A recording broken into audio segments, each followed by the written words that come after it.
Just a heads up, this video deals with some pretty heavy topics, so content warning here, and I will be putting one a little later in the video. Hello everybody and welcome to my channel, or welcome back to my channel if you've been here before. My name is Joshua, and today I wanted to do something a little different from my normal videos. I wanted to have a little story time about something that happened to me about 8 years ago. The year is 2014. The Seattle Seahawks just beat the Denver Broncos in one of the most boring fucking Super Bowls of all time. Justin Timberlake and Michael Jackson showed that just like when James Taylor and Carly Simon got together, two of the greatest recording artists of all time are still totally capable of making a steaming pile of shit. And of course, 2014 saw the release of one of, if not the most important cinematic events of all time. Now, a little backstory. Michelle and I were good friends. We were great friends, even. We were very close. We had a lot of the same interests. We had very similar senses of humor.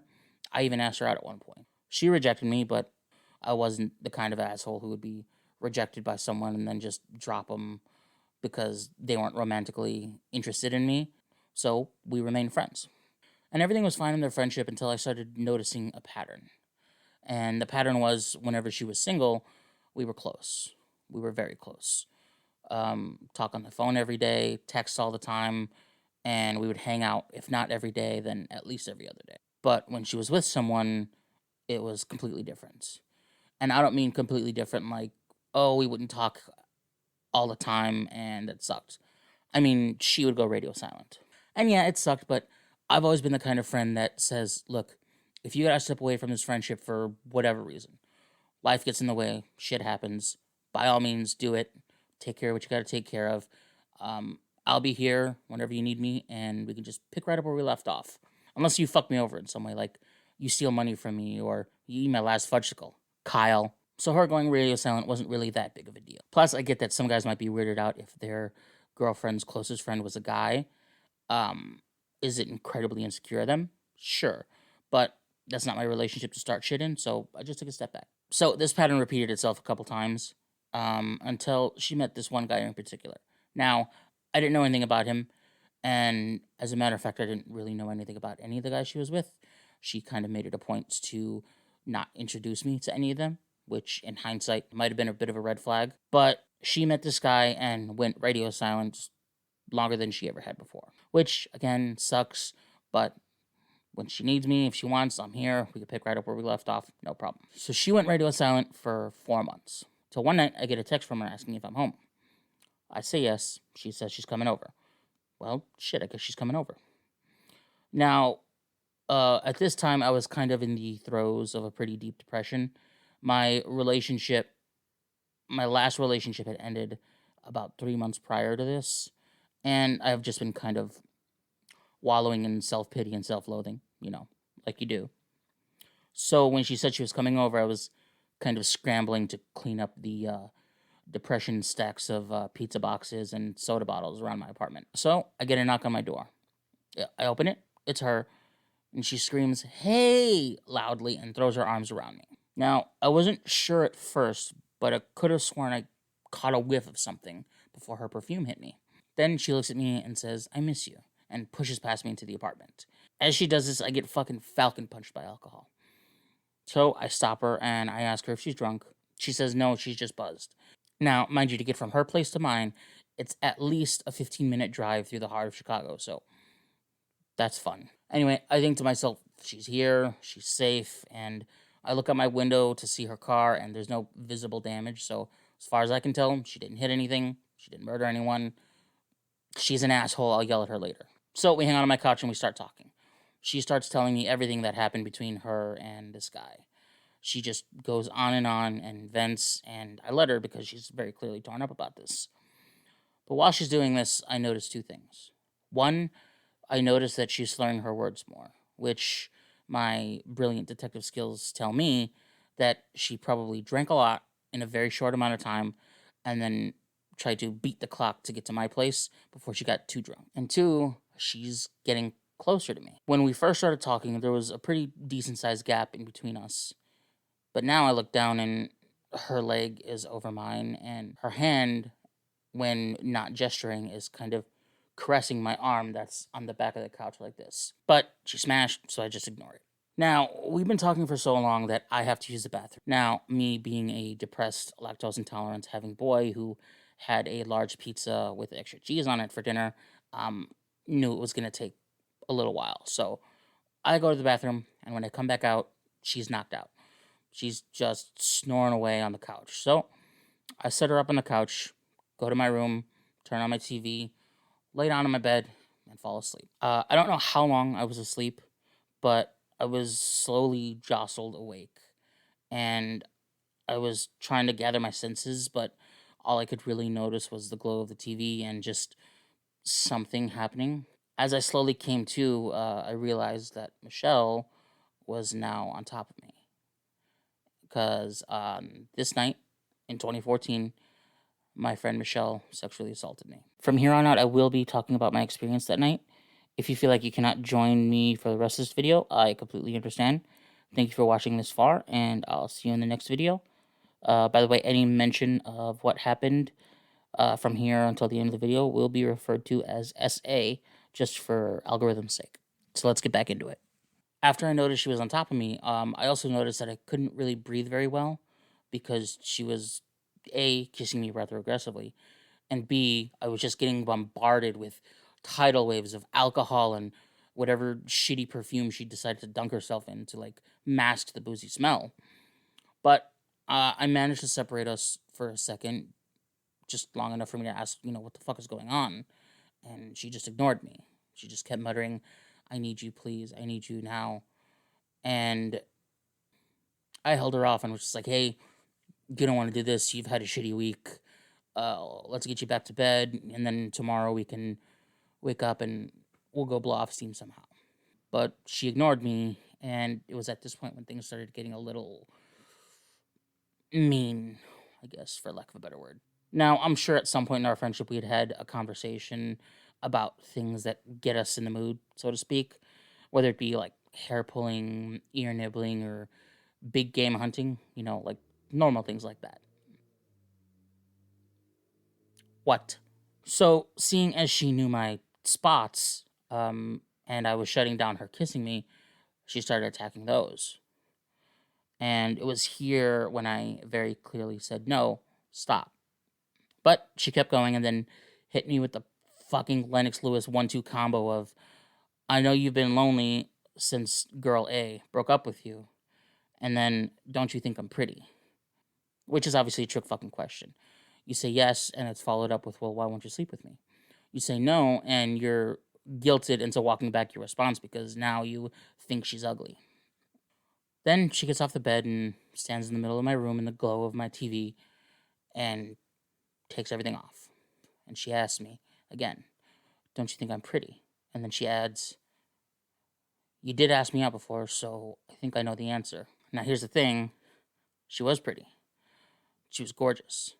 If there was a part of me that felt like she was selfish for basically using me as like a boyfriend like companion in between her actual boyfriends, part of me talking myself into this idea that what was happening wasn't SA was that I was selfish because I loved the looks that I would get when I would walk into any bar or restaurant or shit anywhere with this tall, incredibly beautiful woman next to me. It sent my ego through the fucking roof. She knew that, and I think she even played into it sometimes for me. But it was on this night that I kind of realized that she made note of it, and now she's using it against me. So she climbs back into bed and starts attacking my spots again. I ask her to stop. She doesn't, and it's at this time that I realized I was having a sort of physiological response, so to speak. And she noticed and pointed it out and said, I can tell that you're enjoying this. Why do you want me to stop? After some more protesting, the last thing I remember her saying to me was, look, I need you, and you get to point me out to your friends and let them know that you fucked me. So this works out for the both of us. She starts taking over. My body kind of gives up. We start, and I black out for the rest of the night. She left the next morning like nothing happened. I took the longest shower of my life and immediately started telling myself that No, I did want this. I did ask her out. Like, I should be happy. I got laid last night. Like, what the hell's wrong with me? But I wanted to cry. But the toxic masculinity was so rampant in me at the time that I didn't even give crying a second thought. Michelle and I never spoke about it. We grew apart, and I'd like to sit here and tell you that, oh, this changed everything between us, and I was never able to look at her the same way again, but that'd be a lie. Um, I did a pretty damn good job of convincing myself that deep down somewhere I wanted it, and I never spoke about it to anyone until now. If you aren't aware, April is SA Awareness Month, and I felt like I should share my story here for a few reasons. One, because of how SA is viewed and treated in today's society. Male victims of SA hear the same stuff all the time. You're a man, you're supposed to want it. Men can't be SA'd. You're bigger and stronger, why didn't you just stop them? And other variations of victim blaming bullshit that just perpetuate self loathing and self doubt and unfortunately lead to male SA being greatly underreported. And unfortunately, resources for male victims of SA aren't as prevalent as sources for women. As a man, I know I didn't attempt to even reach out to any of these resources that are mainly for women, which I probably could have gotten some help from. But part of the self doubt and self loathing is that I felt like I shouldn't be taking up resources from women who actually needed it or who were actually had this crime committed against them because I obviously didn't feel like it actually happened. Two, because of the way SA against men is treated in pop culture. From male celebrities and athletes who spoke up and were blacklisted to others who were so traumatized by their SA that they shut down and their career suffered because of it, to the way movies and television treat male SA victims, which is either A, as a joke, B, like the man was cheating, or C, where the effects of SA is either nothing or rage fueled violence. There's a great piece written by Mika Doyle at bitchmedia.org that I'll link in the description box below that breaks down a few examples of how male SA is treated in certain circumstances in pop culture. Three, I'm speaking about my experience here on my space, on my channel, because I won't be intruding on others' experiences or taking up space where others' voices can be heard as well. Also, it allows me to handle delivering my story in a way that's comfortable for me. I know some people may watch this video and be upset that I made jokes during it, but A, it's my story and I can and will express it however I see fit. B, comedy on many occasions has saved my life. It's been a defense mechanism, it's been a coping mechanism, it's a way for me to deal with my trauma. And C, I'm going to say this again, it's my story, it's my experience, and I will not let anyone tell me how I can deliver my experiences about my own trauma. And lastly, one reason I started this channel was to be able to talk about and more often than not make fun of whatever I wanted, from politics to toxic masculinity and everything in between. But I also wanted to do my part in the fight against toxic masculinity and be open and honest and vulnerable about topics and situations that men either just don't talk about or are societally predisposed to not talk about. So, um, thank you for listening to my story. Uh, there will be resources for male victims of SA in the description box. If you're a victim, please reach out to someone. Please know there is help. There are resources. You're not alone.